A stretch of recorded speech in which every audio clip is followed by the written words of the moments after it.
কোন প্রকারের বাক্যের মাধ্যমে প্রবাল অনুভূতি প্রকাশ পায় এক্সক্লেমেটরি সেন্টেন্সের মাধ্যমে?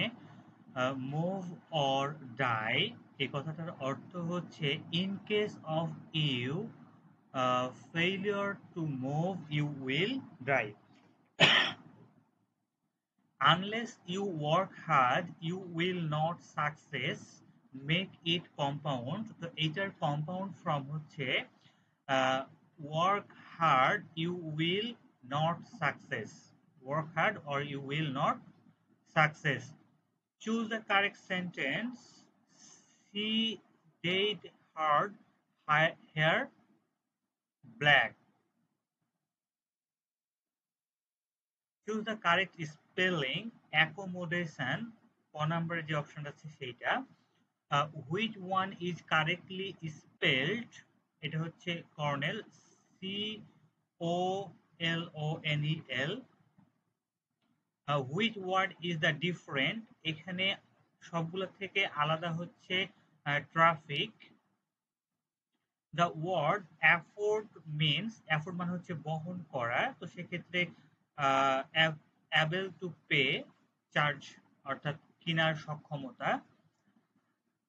an antonym to help is hinder. হেল্পের অ্যান্টোনিম হচ্ছে হিন্ডার। একজন বালক ১২৫টি কমলা লেবু এবং ১৪৫টি কলা সমানভাবে ভাগ করা যায়। কতজন বালকের মধ্যে ১২৫টি কমলা লেবু এবং ১৪৫টি কলা সমান ভাগে ভাগ করা যাবে? তো এটা হচ্ছে ১২৫ এবং ১৪৫ গসাগু, সেটা হচ্ছে ৫। ১৮ ফুট গুণিত ১২ ফুট মাপের ফ্লোরে সর্বোচ্চ বর্গফুট মাপের কতটি টাইলস বসানো যাবে? সেটা হচ্ছে এই দুইটার গসাগু এবং সেটা হচ্ছে ৬ বর্গফুট। ২৫০-এর ৪% কত হবে? ২৫০-এর ৪% হচ্ছে ১০। একটি সংখ্যার ১২% নিলে ৯৬ পাওয়া যায়, তাহলে সংখ্যাটি কত? তাই ১২% সমান ৯৬ হলে ১০০% সমান আসবে ৮০০।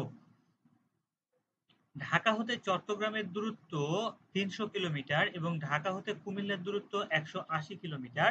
ঢাকা হতে কুমিল্লার দূরত্ব এবং ঢাকা হতে চট্টগ্রামের দূরত্বের শতকরা কত অংশ?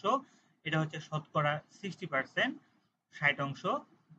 শতকরা বার্ষিক কত মুনাফায় ৩,০০০ টাকায় ৫ বছরের মুনাফা ১,৫০০ টাকা হবে?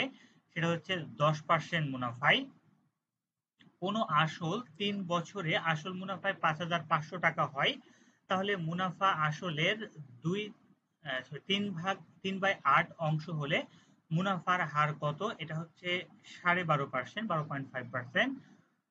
আসল মুনাফা একত্রে ১২৫০ টাকা হলে এবং মুনাফা আসলের ১/৪ হলে আসল কত হবে? আসল হবে ১,০০০ টাকা।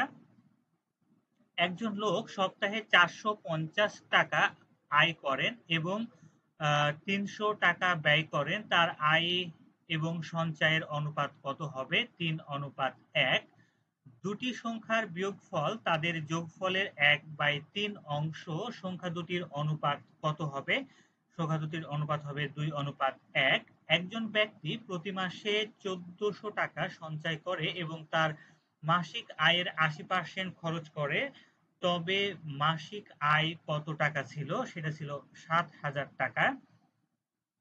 ৩:৫ অনুপাতে মিশ্রিত দুইটি সংখ্যার সমষ্টি ৫৬ হলে সংখ্যা দুইটির অন্তর কত হবে? সংখ্যা দুইটির অন্তর হচ্ছে ১৪।